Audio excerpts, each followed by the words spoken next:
ബിസ്മില്ലാഹി വൽഹംദുലില്ലാഹ് നഹ്മദുല്ലാഹ വനസ്സല്ലി വനസ്സല്ലിമു അലാ റസൂലില്ലാഹ് സയ്യിദിനാ വഹബീബിനാ വഇമാമിനാ മുഹമ്മദിൻ വആലിഹി വസഹ്ബിഹി അജ്മഈൻ. നമ്മുടെ നിത്യജീവിതത്തിൽ നമ്മളെപ്പോഴും പറഞ്ഞുകൊണ്ടിരിക്കുന്ന, അല്ലെങ്കിൽ നമ്മളെപ്പോഴും ശീലമെന്ന നിലക്ക് തുടർന്നുകൊണ്ടിരിക്കുന്ന ഒരു കാര്യമാണ് ബിസ്മി ചൊല്ലുക എന്നുള്ളത്. എപ്പോഴും നമ്മുടെ ഒരു ശീലമാണ് ഭക്ഷണം കഴിക്കുമ്പോൾ ബിസ്മി ചൊല്ലും, നല്ല ഏത് കാര്യങ്ങൾ ചെയ്യുമ്പോഴും ബിസ്മി ചൊല്ലും. ബിസ്മില്ലാഹിർ റഹ്മാനിർ റഹീം എന്നതാണ് ബിസ്മി ചൊല്ലുക എന്നതിൻ്റെ പൂർണ്ണരൂപം. യഥാർത്ഥത്തിൽ എന്താണ് ബിസ്മി? എന്തിനാണ് ബിസ്മി? എപ്പോഴൊക്കെ ആണ് വേണ്ടത്? ആർക്കൊക്കെയാണ് അത് അനിവാര്യമായിട്ടുള്ളത്? ഈ ഒരു ആലോചനയാണ് ഇന്ന് നടത്താൻ ആഗ്രഹിക്കുന്നത്. ബിസ്മി എന്നത് ഖുർആനിൽ ആദ്യമായി അവതരിച്ച ആയത്ത് എന്ന് നമ്മൾ വിശ്വസിക്കുന്ന ഇഖ്റ ബിസ്മി റബ്ബിക്കല്ലദീ ഖലഖ്, സൃഷ്ടിച്ചവനായ നിന്റെ നാഥൻ്റെ നാമത്തിൽ വായിക്കുക എന്ന് പറയുന്നിടത്ത് ബിസ്മി പറയുന്നുണ്ട്. ഇഖ്റ ബിസ്മി റബ്ബിക്കല്ലദീ ഖലഖ്, ബിസ്മി കൊണ്ട് വായിക്കുക. അപ്പം ആദ്യത്തെ കൽപ്പന ബിസ്മി ഉൾക്കൊള്ളുന്നതാണ്. അപ്പോൾ അത് ചെറിയ കൽപ്പന ആയിരിക്കില്ലല്ലോ.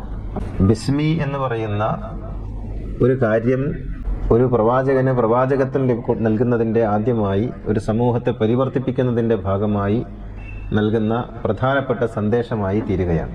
ഇഖ്റ ബിസ്മി റബ്ബിക്കല്ലദീ ഖലഖ്, നാഥൻ്റെ നാമം എന്നുള്ളതാണ് അവിടെ അർത്ഥം. നിന്റെ നാഥൻ്റെ നാമത്തിൽ വായിക്കണം. പിന്നെ അപ്പോൾ ബിസ്മി എന്നത് വളരെ പ്രധാനപ്പെട്ട ഒരു സംഗതിയാണ്. നമ്മൾ വിചാരിച്ചത് ഇതൊക്കെ ചൊല്ലലാണ് എന്നാണ്.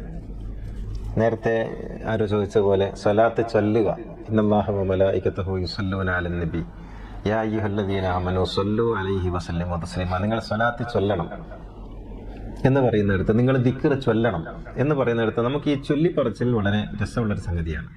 പ്രത്യേകിച്ച് അതിന് വലിയ ശ്രമങ്ങളൊന്നും ആവശ്യമില്ല. അതിങ്ങനെ ചൊല്ലിയാൽ മതി. നാവ് കൊണ്ടുള്ള, അധരം കൊണ്ടുള്ള ഒരു പറച്ചിലാണത്. യഥാർത്ഥത്തിൽ ഇതൊന്നും ചൊല്ലലല്ല. ഇന്നല്ലാഹ വമലായികതഹു യുസല്ലൂന അലൻ നബി, അല്ലാഹുവും മാലാഖമാരും പ്രവാചകനെ സഹായിച്ചുകൊണ്ടിരിക്കുന്നു. അതുകൊണ്ട് യാ അയ്യുഹല്ലദീന ആമനു, വിശ്വാസികളെ, സല്ലു അലൈഹി, അദ്ദേഹത്തെ നിങ്ങളും സഹായിക്കുക, വസല്ലിമു തസ്ലീമ, നിങ്ങൾ അദ്ദേഹത്തിന് പൂർണ്ണമായും സമർപ്പിക്കുക. പ്രവാചകനെ സഹായിക്കാൻ വേണ്ടി പറഞ്ഞ വാക്ക് പ്രവാചകന്റെ പേരിൽ സലാത്ത് ചൊല്ലലാക്കി നമ്മൾ മാറ്റി. സലാത്ത് ചൊല്ലണം, നല്ല കാര്യമാണ്. അത് നമ്മുടെ ഒരു ആത്മസംതൃപ്തിയുടെ, ഞാൻ ഒരാളെ സ്നേഹിക്കുന്നുവെങ്കിൽ ഞാൻ നിന്നെ സ്നേഹിക്കുന്നു എന്ന് പറയുന്നിടത്ത് ഒരു രസമൊക്കെ ഉണ്ട്. ആ പറച്ചിൽ മോശപ്പെട്ട സംഗതിയൊന്നുമല്ല. പക്ഷെ പറച്ചിൽ മാത്രമായി മാറാൻ പറ്റുമോ? സ്നേഹം എന്ന് പറയുന്നത് കർമ്മം കൂടിയായി തീരുമ്പോൾ, അതൊരു അനുഭവം കൂടിയായി തീരുമ്പോഴല്ലേ സാക്ഷാത്കരിക്കപ്പെടുകയുള്ളൂ. എന്നതുപോലെ സലാത്ത് എന്ന് പറയുന്നത് ചൊല്ലാനുള്ളതല്ലെന്നും അത് പ്രവാചകനുമായി ബന്ധപ്പെട്ട ഒരു ആശയത്തിന്റെ പൂർണ്ണതയുടെ ഭാഗമാണെന്നും നമ്മൾ മനസ്സിലാക്കണം. ഇപ്രകാരമാണ് ബിസ്മി. അത് ചൊല്ലാനുള്ളതേ അല്ല. അത് നമ്മുടെ ധർമാധർമ്മ വിവേചനത്തിന്റെ പേരാണ്. ബിസ്മിയാണ് ഫുർഖാനിയത്ത് എന്ന് പറയുന്നത്. ഖുർആനിനൊരു ഫുർഖാനിയത്ത് ഉണ്ടെന്ന് പറഞ്ഞല്ലോ. നല്ലതേത് ചീത്ത ഏത് എന്ന് വേർതിരിച്ചറിയാനുള്ള ഒരു മനുഷ്യന്റെ വിവേചന ബുദ്ധിയെയാണ് ഫുർഖാൻ എന്ന് പറയുന്നത്. ഇപ്പോൾ ഒരു കുഞ്ഞിന്റെ മുന്നിൽ തീക്കനൽ വെച്ചു അതേ കളറിൽ തന്നെ ഇപ്പുറത്തൊരു സ്വർണ്ണക്കട്ടിയും വെച്ചാൽ കുഞ്ഞിന് ഈ സ്വർണ്ണക്കട്ടി ഏത് തീക്കനൽ ഏതെന്ന് മനസ്സിലാവില്ല. അതുകൊണ്ട് കുഞ്ഞ് സ്വർണ്ണക്കട്ടി എടുക്കുന്നത് പോലെ തീക്കനലും എടുക്കും. കൈ കൊള്ളുമ്പോഴേ അറിയുള്ളൂ. അതിന് കാരണം ആ കുട്ടിക്ക് ഫുർഖാനില്ല എന്നുള്ളതാണ്. ഫുർഖാനില്ല, ഉള്ളിൽ വിവേചന ബുദ്ധിയില്ല. തംയീസ് എന്ന മറ്റൊരർത്ഥത്തിൽ പറയും. വിവേചന ബുദ്ധി, വിവേചകത്വം, ഒരു സംഗതിയെ ശരി തെറ്റ് എന്നീ വരകൾക്കപ്പുറത്തും ഇപ്പുറത്തും നിർത്താനുള്ള മനുഷ്യന്റെ ശേഷിയാണത്. ധർമ്മം അധർമ്മം, സത്യം അസത്യം, നീതി അനീതി, ഇങ്ങനെ ശരി തെറ്റ്, ഇങ്ങനെ രണ്ട് കള്ളികൾക്കുള്ളിലേക്ക് രണ്ട് കാര്യങ്ങളെ മാറ്റി മാറ്റി വെക്കാനുള്ള മനുഷ്യന്റെ ഉള്ളിലുള്ള ഒരു ശേഷിയാണ് ഫുർഖാനിയത്ത് എന്ന് പറയുന്നത്. ഈ ഫുർഖാനിയത്ത് നമുക്കൊക്കെ ഉണ്ട്. ഈ ഫുർഖാനിയത്തിന്റെ ആധാരമാണ് ബിസ്മി. അപ്പൊ അതെങ്ങനെ? നിങ്ങൾക്ക് ബിസ്മിയോടുകൂടി ചെയ്യാൻ പറ്റുന്ന കാര്യങ്ങൾ ചെയ്യാം, ബിസ്മി ചേരാത്ത കാര്യങ്ങളൊന്നും ചെയ്യരുത്. ഇങ്ങനെ ആലോചിച്ച് നോക്കൂ. ബിസ്മിയോടുകൂടി ചെയ്യാൻ പറ്റുന്ന എല്ലാ കാര്യങ്ങളും ചെയ്യാം. ബിസ്മില്ല എന്ന് പറഞ്ഞിട്ട് കണ്ടുപിടിക്കാൻ പറ്റുമോ? നിങ്ങൾ കുടിച്ചോളൂ, ഒരു കുഴപ്പമില്ല. ബിസ്മില്ലാഹിർ റഹ്മാനിർ റഹീം എന്ന് പറഞ്ഞിട്ട് കുടിക്കാൻ പറ്റിയ ഏത് കള്ളും കുടിക്കാം. ബിസ്മില്ലാഹിർ റഹ്മാനിർ റഹീം എന്ന് പറഞ്ഞിട്ട് നിങ്ങൾക്ക് മോഷ്ടിക്കാൻ പറ്റുമെങ്കിലും മോഷ്ടിക്കാം. ബിസ്മി എന്ന ഒരു ക്വാളിറ്റി, ബിസ്മി എന്ന് പറയുന്ന ഒരു ത്രാസ്, അത് നമ്മുടെ എല്ലാ കാര്യങ്ങളെയും തൂക്കാനുള്ള ഒരു ത്രാസാണ്. അത് വെച്ചിട്ട് നിങ്ങൾക്ക് കാര്യങ്ങളെ അളക്കാം. എനിക്കിത് ചെയ്യാൻ പറ്റുമോ ഇല്ലേ? അപ്പോൾ നമ്മൾ ജസ്റ്റ് ചിന്തിച്ചാൽ മതി, ബിസ്മി ചേരുമോ ഇല്ലേ? ബിസ്മി ഇതിന് ചേരും, പടച്ചോന്റെ നാമം ഇതിന് ചേരുമോ? പടച്ചോന്റെ നാമം എന്ന് പറയുന്നത് നിസ്സാര കാര്യമല്ലല്ലോ. ഈ മഹാപ്രപഞ്ചത്തെ സൃഷ്ടിച്ച് സംവിധാനിച്ച് പരിപാലിച്ചു പോരുന്ന ആ മഹാശക്തിയുടെ വിശുദ്ധമായ നാമം, പരിശുദ്ധമായ നാമം പരിശുദ്ധിയോട് മാത്രമേ ചേരുകയുള്ളൂ. ഇന്നല്ലാഹ ത്വയ്യിബുൻ ലാ യഖ്ബലു ഇല്ലാ ത്വയ്യിബ. അള്ളാഹുവിന്റെ നാമം വിശുദ്ധമാണ്, വിശുദ്ധമായതിലേക്ക് മാത്രമേ അത് ചേരുള്ളൂ. അപ്പൊ വിശുദ്ധമല്ലാത്തതിലേക്ക് ആ നാമം ചേർത്ത് വെക്കാൻ പറ്റൂല. അപ്പൊ നിങ്ങൾക്ക് ഒരു കാര്യം ചെയ്യണമെന്ന് തോന്നുമ്പോൾ, അല്ലെങ്കിൽ ചെയ്യാമോ എന്ന് ആശങ്കിക്കുമ്പോൾ, അവിടെ ബിസ്മി ചേരുമോ ഇല്ലെന്ന് മാത്രം ആലോചിച്ചാൽ മതി. അപ്പൊ നമുക്ക് ഹലാൽ ഹറാമിനൊരു മൗലവിയെ തേടണ്ട, ഒരു ഉസ്താദിനോട് ചോദിക്കണ്ട, ഒരു കിതാബും വായിക്കണ്ട, ബിസ്മി മാത്രം മനസ്സിലുണ്ടായാൽ മതി. അപ്പൊ ബിസ്മി ഉള്ളവന് വിവേചകത്വമുണ്ട്, ബിസ്മി ഉള്ളവന് ഈമാനുണ്ട്, ബിസ്മി ഉള്ളവന് ഒരു കാര്യത്തെക്കുറിച്ചുള്ള ശരിതെറ്റുകളെക്കുറിച്ചുള്ള ശരിയായ ബോധ്യമുണ്ട്. അപ്പോൾ അതൊരു മാനദണ്ഡമാണ്, അതൊരു അളവുകോലാണ്. നമുക്ക് കൃത്യമായ ഒരു മെഷർമെന്റായി ബിസ്മി മാറും എന്നർത്ഥം. രണ്ടാമത്, ബിസ്മി എന്ന് പറയുന്നത് നമ്മുടെ ജീവിതത്തിൽ നമ്മെ ആത്മബലമുള്ളവരാക്കി തീർക്കുന്ന ഒരു ഔഷധം കൂടിയാണ്. നിങ്ങൾക്കൊരു കാര്യം എങ്ങനെയും തുടങ്ങാം. മൗനമായിട്ട് തുടങ്ങാം, അല്ലെങ്കിൽ നാടമുറിച്ച് തുടങ്ങാം, എങ്ങനെയും തുടങ്ങാം.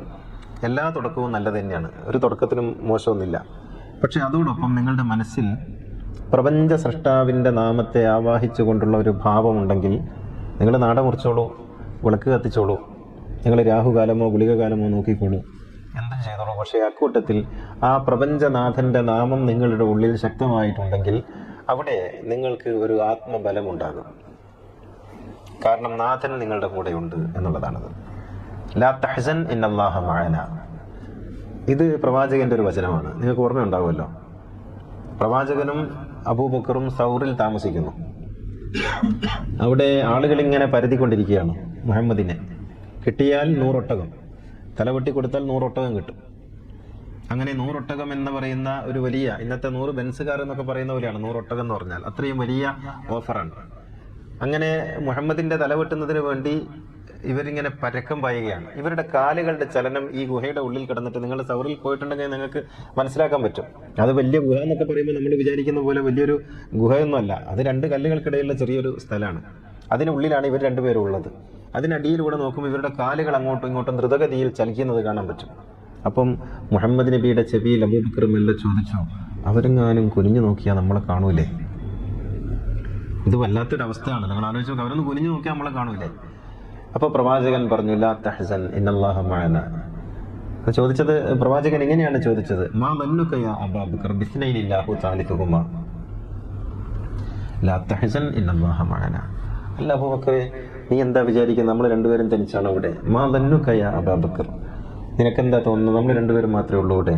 ബിസ്നൈനി അല്ലാഹി തആലിതുഹുമാ, അല്ലാഹു ഇല്ലേ മൂന്നാമനായിട്ട് നമ്മളോടൊപ്പം. ഈ ഒരു ബോധ്യത്തിന്റെ പേരാണ് ബിസ്മി. നമ്മൾ തനിച്ചല്ല, ഞാൻ തനിച്ചല്ല, എന്നോടൊപ്പം അല്ലാഹു ഉണ്ട്. ഈ ഒരു ബോധ്യത്തെ മനസ്സിലേക്ക് കുടിയിരുത്തുന്ന ആ ചടങ്ങിൻ്റെ അല്ലെങ്കിൽ ആ പ്രതിഷ്ഠയുടെ പേരാണ് ബിസ്മി എന്ന് പറയുന്നത്. അതുകൊണ്ട് ലാ തഹ്സൻ, ഒട്ടും ആശങ്കപ്പെടേണ്ടതില്ല, ഇന്നല്ലാഹു മഅന, അല്ലാഹു നമ്മളോടൊപ്പമുണ്ട്. ഈ ഒരു ബോധം, ഈ ഒരു ആത്മബലം, ആത്മവിശ്വാസം, അല്ലാഹു കൂടെയുണ്ട്, ഇത് നമുക്ക് തരുന്നത് വളരെ മുന്നോട്ടുള്ള യാത്രയ്ക്കുള്ള പാഥേയമാണ്. നിങ്ങൾക്ക് അറിയാവുന്നൊരു കഥയാണ് പ്രവാചകൻ്റെതായിട്ട് വരുന്ന. പ്രവാചകൻ ഒരു മരച്ചുവട്ടിൽ യാത്രാമധ്യേ വിശ്രമിക്കുകയാണ്. നമുക്കറിയാം, മരുഭൂമിയിൽ മരങ്ങളൊന്നും കൂടുതലുണ്ടാവില്ല, വളരെ അപൂർവമായി കാണുന്ന കള്ളിമുൾച്ചെടികളിൽ ഒക്കെയാണ് ഉണ്ടാവുക, മദീന ഭാഗത്തൊക്കെ. അങ്ങനെ ഈ അറബികൾക്ക് എപ്പോഴും ഒരു വടി അല്ലെങ്കിൽ വാൾ എന്തെങ്കിലുമൊക്കെ ആയിട്ട് കയ്യിലുണ്ടാകും. ഈ ഗോത്ര മുഖ്യന്മാരാകുമ്പോൾ അവരുടെ കയ്യിൽ വാളുണ്ടാകും, സാധാരണക്കാരുടെ കയ്യിൽ വടിയും ഉണ്ടാകും. പ്രവാചകന്റെ കയ്യിൽ ഒരു വാളുണ്ട്. അത് അവരുടെ നമ്മുടെ ഈ കൃപാണം കൊണ്ട് നടക്കുന്ന സിഖുകാരെ പോലെ അറബികളുടെ ഒരു പതിവാണത്. ഉറങ്ങുമ്പോൾ ശരീരത്തിൽ എവിടെയും തട്ടരുതെന്ന് കരുതിയിട്ട് ഇത് സുരക്ഷിതമായിടത്ത് വെച്ചിട്ടാണ് അവർ ഉറങ്ങുന്നത്. അങ്ങനെ പ്രവാചകൻ ഈ മരത്തിന്റെ കമ്പിൽ ഈ വാള് കെട്ടി തൂക്കിയിട്ട് കിടന്നുറങ്ങി. നിങ്ങൾക്ക് അറിയാവുന്ന സംഭവമാണ്. എല്ലാവരും വിശ്രമത്തിലാണ്. അറബികൾ രാത്രി ഉറങ്ങുന്നതിനേക്കാൾ നന്നായി സുഖമായി ഉറങ്ങുന്നത് ഉച്ചയ്ക്കാണ്. പണ്ട് പണ്ടേയുള്ള ശീലമാണത്. അങ്ങനെ ഉറങ്ങുന്ന നേരത്താണ് പ്രവാചകനെ തക്കം കിട്ടിയാൽ വകവരുത്താൻ വേണ്ടി നടക്കുന്ന ഒരാൾ വന്ന് ഈ മരത്തിൽ നിന്ന് തൂക്കിയിട്ട വാൾ മെല്ലെ എടുത്തിട്ട് പ്രവാചകന്റെ കഴുത്തിൽ വെച്ചിട്ട് ഉണർത്തുന്നത്. ആ വാൾത്തലപ്പിന്റെ ചെറിയ ഒരു കുളിര് തട്ടിയപ്പോൾ നബി ഉണർന്ന് നോക്കുമ്പോൾ ഈ കക്ഷി ഇങ്ങനെ ഇരിക്കുകയാണ്. അപ്പോൾ ഇയാൾ ചോദിച്ചു, ആരാ നിന്നെ രക്ഷിക്കുക എന്നിൽ നിന്നിപ്പോ എന്ന് ചോദിച്ചു. പ്രവാചകൻ വളരെ ശാന്തമായി, ഒട്ടും ഭാവവ്യത്യാസമില്ലാതെ ആ കിടന്ന കിടപ്പിൽ അങ്ങനെ കിടന്നുകൊണ്ട് പറഞ്ഞു, അല്ലാഹു എന്ന് പറഞ്ഞു. ഇത് ഇയാൾ പ്രതീക്ഷിച്ചിട്ടില്ല. അപ്രതീക്ഷിതമായി മറുപടി കേട്ടപ്പോൾ ഇയാളുടെ കൈ വറക്കുകയും വാള് താഴോട്ട് പോവുകയും ചെയ്തു. പ്രവാചകൻ ഉടൻ വാളെടുത്തിട്ട് ചോദിച്ചു, ഇപ്പം നിന്നെ ആര് രക്ഷിക്കും? അയാൾ പറഞ്ഞു, നിങ്ങൾ രക്ഷിക്കും. ഇങ്ങനെയാണ്. അപ്പോൾ ഈ ഒരു ബോധം, ആ ഒരു പ്രതിസന്ധിയിൽ പോലും അല്ലാഹു എന്ന് പറയാൻ സാധിക്കുന്ന ഒരു ആത്മബോധമാണ് ബിസ്മി ഒരു മനുഷ്യനെ നൽകുന്നത്. ഈ ബിസ്മിയാണ് കേട്ടോ സൂറത്ത് ഓതുമ്പം പാടില്ല എന്ന് വഹാബികളെ നമ്മൾ പഠിപ്പിച്ചത്. ഖുർആൻ ഓതുമ്പം ബിസ്മി പാടില്ല എന്ന് അവർ നമ്മളെ പഠിപ്പിച്ചു കളഞ്ഞു. ബിസ്മി പതുക്കെ ഓതണമെന്ന്. അള്ളാഹു ഉറക്കെ ഓതാൻ പറഞ്ഞൊരു സംഗതിയാണ് ബിസ്മില്ലാഹിർ റഹ്മാനിർ റഹീം. അത് ഉറക്കെ ഓതരുതെന്നും പതുക്കെ ഓതണമെന്നും, എന്നിട്ട് ഖുർആൻ ഇല്ലാത്ത ആമീൻ ഉറക്കെ ഓതണമെന്ന് അവർ പഠിപ്പിച്ചു. ഒരു തലതിരിച്ചലിൻ്റെ ഒരു രീതിയാണത്. അള്ളാഹു ബിസ്മി ഓതണമെന്ന്, ഇഖ്റ ബിസ്മി റബ്ബിക്കല്ലദീ ഖലഖ്, ബിസ്മി ഓതണമെന്ന് ആദ്യം പഠിച്ചോൻ പറഞ്ഞിട്ട് അത് പതുക്കെ ഓതിയാൽ മതി, ഓതിയിട്ടില്ലെങ്കിലും കുഴപ്പമില്ല എന്ന് ഇവരെ പഠിപ്പിച്ചു. ഞാൻ ഓർക്കുന്നത് സ്നേഹാഞ്ജലി ഓഡിറ്റോറിയത്തിൽ കുറേ വർഷങ്ങൾക്ക് മുൻപ് ഒരു പെരുന്നാൾ നിസ്കാരത്തിന് ഞാനായിരുന്നു ഇമാമ്. അങ്ങനെ നിസ്കാരമൊക്കെ കഴിഞ്ഞ് ഈ ഇവരുടെ ഹിജ്റ കമ്മിറ്റിക്കാരുടെ കുറേ വർഷങ്ങളായി, എനിക്കൊന്നൊരു 6-7 വർഷങ്ങളായിട്ടുണ്ടാവും, ഇതിലെങ്കിലും ഉള്ളൂ, അതിനേക്കാളും കൂടുതലായിട്ടുണ്ടാവും. അപ്പോൾ ഞാനവിടെ നിസ്കാരമൊക്കെ കഴിഞ്ഞ് പ്രഭാഷണമൊക്കെ കഴിഞ്ഞ് കുത്തുബ എല്ലാം കഴിഞ്ഞിട്ട് ഇങ്ങനെ ഇരിക്കുന്ന സമയത്ത് താടിക്കാരൻ വന്നിട്ട് എന്നോട് പറഞ്ഞു, നിങ്ങൾ ഇങ്ങനെ ചെയ്യുമെന്ന് ഞാൻ വിചാരിച്ചില്ല. അയാളുടെ ഭാവമൊക്കെ ഇപ്പോഴും എൻ്റെ മനസ്സിൽ, എൻ്റെ കണ്ണിൽ ഇങ്ങനെ ഉണ്ട്. അപ്പം ഞാൻ ഇങ്ങനെ ആലോചിച്ചു നോക്കി, ഞാൻ എന്താണ് ചെയ്തത്? അപരാധമൊന്നും ചെയ്തിട്ടില്ലല്ലോ. ഞാൻ ചോദിച്ചു, എന്താണ് ഞാനങ്ങനെ നിങ്ങൾ ഇത്രയും വിഷമിപ്പിക്കാൻ മാത്രം ഞാൻ എന്ത് ചെയ്തു? അല്ല, നിങ്ങൾ ബിസ്മി ഓതി കളഞ്ഞല്ലോ. അതാണ്, നിങ്ങൾ ബിസ്മി ഓതി. ഞാൻ അങ്ങനെ നിങ്ങൾ ബിസ്മി ഓതുമെന്ന് ഞാൻ വിചാരിച്ചില്ല. നിങ്ങൾ ബിസ്മി ഓതും എന്നറിഞ്ഞിരുന്നെങ്കിൽ ഞാൻ നിസ്കാരത്തിന് വരില്ലായിരുന്നു. നിങ്ങൾ ആലോചിച്ച് നോക്കണം ഒരു മനുഷ്യൻ്റെ ഒരു കാര്യത്തോടുള്ള സമീപനം. അപ്പോൾ ബിസ്മിയൊക്കെ അത്രയും വെറുക്കപ്പെട്ടതായിട്ട് തീരുന്ന ഒരു സാഹചര്യമുണ്ട്. ബിസ്മി ഓതരുത് എന്ന്, ബിസ്മി ഓതുമ്പോൾ എന്തോ ഒരു കുറവ് സംഭവിക്കുന്നു. ബിസ്മി അല്ലേ നമ്മുടെ ഖുർആനിന്റെ ആകത്തുക ബിസ്മിയാണ്. ബിസ്മില്ലാഹിർ റഹ്മാനിർ റഹീം 786 എന്ന മൂല്യമുള്ളടങ്ങിയിട്ടുള്ള, അത് അബജദ് എന്ന് പറയുന്ന കണക്കിൽ ബിസ്മില്ലാഹിർ റഹ്മാനിർ റഹീം എന്ന 19 അക്ഷരങ്ങൾ ചേർത്ത് വെച്ചാൽ 786 എന്ന മൂല്യമാണ് കിട്ടുക. ആ മൂല്യത്തിന് വലിയ കഥയൊന്നുമില്ല, അതൊരു കോഡ് ഭാഷയാണ്. ബിസ്മി എന്ന് പറയുന്നത് നമ്മൾ വിചാരിക്കേണ്ട അള്ളാഹുവിന്റെ തിരുനാമത്തിൽ ഞാൻ ആരംഭിക്കുന്നു മാത്രമാണെന്ന് വിചാരിക്കരുത്. അതിൽ ഖുർആൻ എല്ലാം ഉണ്ട്. ഫാത്തിഹയാണ് ബിസ്മിയുടെ ആദ്യത്തെ ഭാഗം. ബിസ്മില്ലാഹി എന്ന് പറയുന്നിടത്ത് ഫാത്തിഹയാണ്. അല്ലാഹു, ഇലാഹ്, ഈ ഇലാഹ് എന്ന് പറയുന്നത് സൂറത്തുൻ നാസാണ്. ഖുൽ അഊദു ബിറബ്ബിന്നാസ് മലിക്കിന്നാസ് ഇലാഹിന്നാസ്. ഫാത്തിഹയിൽ തുടങ്ങി നാസിൽ അവസാനിക്കുന്ന വേദമന്ത്രങ്ങളുടെ മൊത്തം സാരസാകല്യമാണ് ബിസ്മി എന്ന് പറയുന്നത്. റഹ്മാനുണ്ട്. റഹ്മാൻ എന്ന് പറഞ്ഞാൽ കാരുണ്യമാണ്, കാരുണ്യത്തിന്റെ മഹാസാഗരം. അൻപ്, അനുകമ്പ, അരുൾ എന്നൊക്കെ ഗുരു പറയുന്ന വാക്കുകളുടെ ആകെ മൊത്തം പൊരുളാണ് റഹ്മാൻ. അതല്ലാഹുവാണ്, പ്രപഞ്ചനാഥനാണ്. അതിൽ 3 അക്ഷരങ്ങളേ ഉള്ളൂ. ലാ ഇലാഹ ഇല്ലല്ലയിൽ 3 അക്ഷരേ ഉള്ളൂ, അറിയാലല്ലേ? ഒരു ലാമ്, ഒരു അലിഫ്, ഒരു ഹ, വേറൊന്നുമില്ല. ലാ ഇലാഹ ഇല്ലല്ലാഹ്. അതിലുള്ളതൊക്കെ ഈ 3 അക്ഷരങ്ങളുടെ വ്യത്യസ്തങ്ങളായ ഫോമുകളാണ്. ലാ, ലാമും അലിഫും, ഇലാഹ്, അലിഫ് ലാമ് ഹ, ഇല്ലല്ലാഹ്, അലിഫ് ലാമ്, അലിഫ് ലാമ്, ലാമ് ഹ, ഇത്രയേ ഉള്ളൂ. ഈ 3 അക്ഷരങ്ങളുടെ കളിയാണത്. അല്ലാഹു എന്ന് പറഞ്ഞ എന്താണ്? അതല്ലാത്തത്. അൽ, അത്, ലാ, അല്ല, അൽ, ലാ, അത്, ഹു, അവൻ, അവനല്ലാത്തത്, അതല്ലാത്തത്. ഒന്നൊന്നായി എണ്ണി എണ്ണി തൊട്ടെണ്ണും പൊരുളൊടുങ്ങിയാൽ നിന്നിടും ദൃക്ക് പോലുള്ള നിന്നിൽ അസ്പന്ദമാകണം. ഒന്നെന്ന് പറയാൻ കഴിയാത്ത, രണ്ടെന്ന് പറയാൻ കഴിയാത്തതായിട്ട് എന്തുണ്ടോ അത് അവൻ, അല്ലാഹു. പിന്നെ റഹ്മാൻ, അത് കഴിഞ്ഞ് റഹീം. റഹീം എന്ന് പറഞ്ഞാൽ ആരാ? ലഖദ് ജാഅക്കും റസൂലുൻ മിൻ അൻഫുസിക്കും അസീസുൻ അലൈഹി മാ അനിത്തും ഹരീസുൻ അലൈക്കും ബിൽ മുഅ്മിനീന റഊഫുർ റഹീം. റഹീം മുഹമ്മദാണ്. റഹീം അല്ലാഹുവിന്റെ നാമമാണ്, മുഹമ്മദിന്റെയും നാമമാണ്. ഇങ്ങനെ എല്ലാം ഉൾക്കൊള്ളുന്ന, ഗുരുപരമ്പര ഉൾക്കൊള്ളുന്ന, പ്രവാചകത്വം ഉൾക്കൊള്ളുന്ന, ഇലാഹ് ഉൾക്കൊള്ളുന്ന, ഈ പ്രപഞ്ചമാസകലം ഉൾക്കൊള്ളുന്ന ഇസ്മ എന്ന് പറയുന്നതോ, ഇസ്മ എവിടെയാണ് തുടങ്ങുന്നത്? അല്ലമ ആദമൽ അസ്മാഅ കുല്ലഹ. ആദമിന് എന്താ പഠിപ്പിച്ചു കൊടുത്തത്? ഇസ്മ പഠിപ്പിച്ചു കൊടുത്തു. ഇസ്മ എന്ന് പറഞ്ഞാൽ നാമം. നാമമാണ് ലോകത്തിൻ്റെതെല്ലാം. നിങ്ങൾ എന്നെ അറിയുന്നത് എൻ്റെ നാമത്തിലൂടെ, ഞാൻ നിങ്ങളെ അറിയുന്നത് നിങ്ങളുടെ നാമത്തിലൂടെ. ഈ മൈക്ക് നാമം, ഈ ക്യാമറ നാമം, ലൈറ്റ്, AC എല്ലാം നാമം. നാമമല്ലാത്തതൊന്നുമില്ല. നാമമില്ലെങ്കിൽ ഇല്ല. നാമമാണ് സർവ്വതും, നാമമാണ് സകലതും. നാമമില്ലാത്തവൻ ഒരുവനേ ഉള്ളൂ, അവൻ പ്രപഞ്ചത്തിന്റെ സൃഷ്ടാവാണ്. ബാക്കി എല്ലാത്തിനും നാമമുണ്ട്. നിങ്ങൾ ശാസ്ത്രീയമായ ഒരു വസ്തു പഠിക്കാൻ ശ്രമിക്കുമ്പോൾ അതിനാദ്യം നൽകുന്നത് ഒരു ശാസ്ത്രനാമമാണ്. ഒരു ചെടി, ആ ചെടിയെക്കുറിച്ച് നിങ്ങൾ പഠിക്കണം. ആ ചെടിക്കൊരു ശാസ്ത്രനാമം ഉണ്ടാകണം. അതിൻ്റെ ഫാമിലി, അത് ഏത് രാജ്യത്തുള്ളതാണ്, ഏത് പ്രദേശത്തുള്ളതാണ്, ഏത് കാലത്തുള്ളതാണ് എന്നൊക്കെ അറിയുന്ന വിധത്തിൽ ഒരു നാമം ഉണ്ടാകും. നാമമാണ് സകലതും. പ്രപഞ്ചത്തിൽ നാമമല്ലാത്തതൊന്നുമില്ല. അതുകൊണ്ട് നൗണാണ് ഭാഷയുടെ ആധാരമെന്ന് പറയും. നാമമാണ് ആധാരം. ആ നാമത്തിൽ നിന്നാണ് ബാക്കിയൊക്കെ ഉണ്ടാകുന്നത്.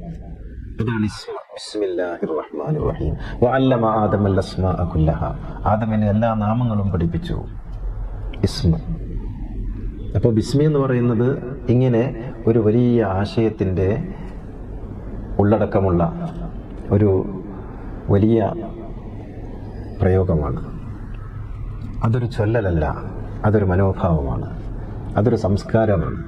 അതുകൊണ്ട് ബിസ്മി നമ്മുടെ ഉള്ളിലുണ്ടായിരിക്കണം, നമ്മുടെ നാവിലല്ല, നമ്മുടെ ഉള്ളിലുണ്ടായിരിക്കണം. ബിസ്മി ചേരുന്നത് മാത്രമേ നമുക്ക് ചേരാവൂ. ബിസ്മി ചേരാത്തതൊന്നും നമുക്ക് കൊള്ളില്ല. അത് നിസ്കാരത്തിൽ വേണം, ഖുർആനിൽ വേണം, നമ്മുടെ ജീവിതത്തിൻ്റെ സകല മേഖലകളിലും ഉണ്ടാകണം. എന്നിട്ട് ബിസ്മിയിലൂടെ യാത്ര ചെയ്യണം. ബിസ്മി ഒരു തൊട്ടിലായി അല്ലെങ്കിൽ ഒരു തോണിയായി നമ്മൾ സങ്കല്പിച്ചാൽ ആ ബിസ്മി എന്ന തോണിയിൽ കയറിയിരിക്കുന്നവരായിട്ട് നമുക്ക് മനസ്സിലാക്കാൻ കഴിയും. ഈ അലിഫ് ലാം എന്ന് പറയുന്ന 2 അക്ഷരം ഉണ്ടല്ലോ, അത് വളരെ വലിയ അർത്ഥതലങ്ങൾ ഉൾക്കൊള്ളുന്ന. ല എന്ന് പറയുന്നത് നിരോധമാണ്, വേണ്ട, നോ എന്നുള്ളതാണ്.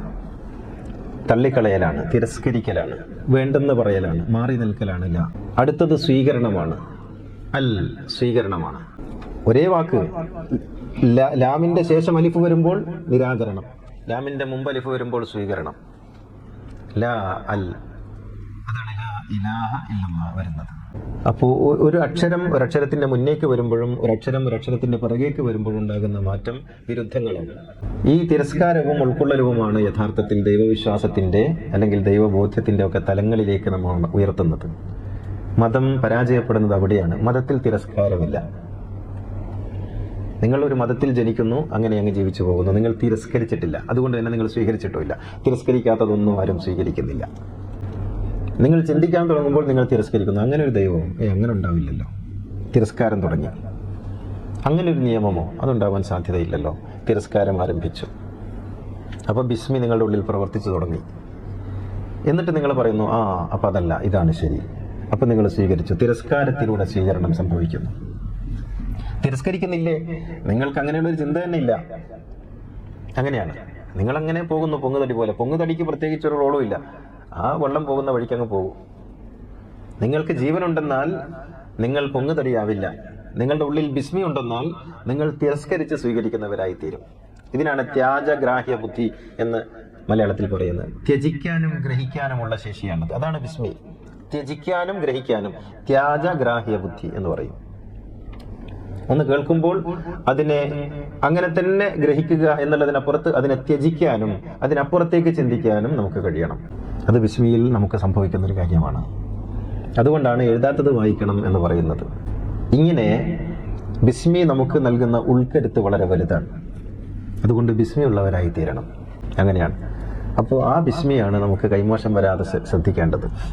ഒരു മസലയും നമുക്ക് നമ്മെ പ്രയാസപ്പെടുത്തരുത്. ബിസ്മി ഓതണോ വേണ്ടേ, ബിസ്മി ഉറക്കം ഓതാമോ ഇല്ലേ എന്നൊന്നും ചോദിക്കരുത്. ബിസ്മി എപ്പോഴും ഉണ്ടാകണം. അതില്ലാത്തൊരു സന്ദർഭവും നമ്മുടെ ജീവിതത്തിൽ ഉണ്ടാകരുത്. ഊണിലും ഉറക്കിലും നമ്മുടെ ബോധാബോധാവസ്ഥകളെ മുഴുവനും നിയന്ത്രിക്കുന്ന ഒരു ശക്തിയായി, ഒരു ചൈതന്യമായി ബിസ്മി ഉണ്ടാകണം. ബിസ്മിയാണ് ഓംകാരമായി പുലരുന്നത്. ബിസ്മി തന്നെയാണ് ഓംകാരം. ബിസ്മി തന്നെയാണ് ആദ്യ വചനം. ബിസ്മി തന്നെയാണ് ഈ പ്രപഞ്ചത്തെ മുഴുവനും ഇങ്ങനെയാക്കി നിർത്തുന്നത്. ആ നാമമാണ് മഹാചൈതന്യം. പൂന്താനം പറയുന്നത് അങ്ങനെയാണ്. അതുണ്ടെങ്കിൽ പിന്നെ ഒന്നും ആവശ്യമില്ലെന്നാണ് പൂന്താനം പറയുന്നത്. ഈശ്വര സ്മരണയുണ്ടെങ്കിൽ, ഈശ്വര സ്മരണ എന്ന് പറയുന്നത് ഈശ്വരനെ കുറിച്ച് പിന്നെ ഇങ്ങനെ എന്തെങ്കിലും നാമം ജപിക്കലല്ല, മറിച്ച് ഈ ഒരു ബോധം ഉണ്ടാകലാണ്. ദിക്ർ എന്ന് പറയുന്നത് ഇതാണ്. ഫദ്കുറൂനി അദ്കുറുക്കും, നിങ്ങൾ ദിക്റുള്ളവരാകണം എന്ന് പറയുന്നുണ്ടല്ലോ. ആ ദിക്ർ എന്ന് പറഞ്ഞാൽ ബിസ്മിയാണ്. ബിസ്മി അല്ലാത്ത വേറൊരു ദിക്റും ഇല്ല. ബിസ്മിയോളം ശക്തമായ മറ്റൊരാശയമില്ല. ബിസ്മിയോളം നമ്മെ ബലമുള്ളവരാക്കുന്ന മറ്റൊരു ശക്തിയുമില്ല.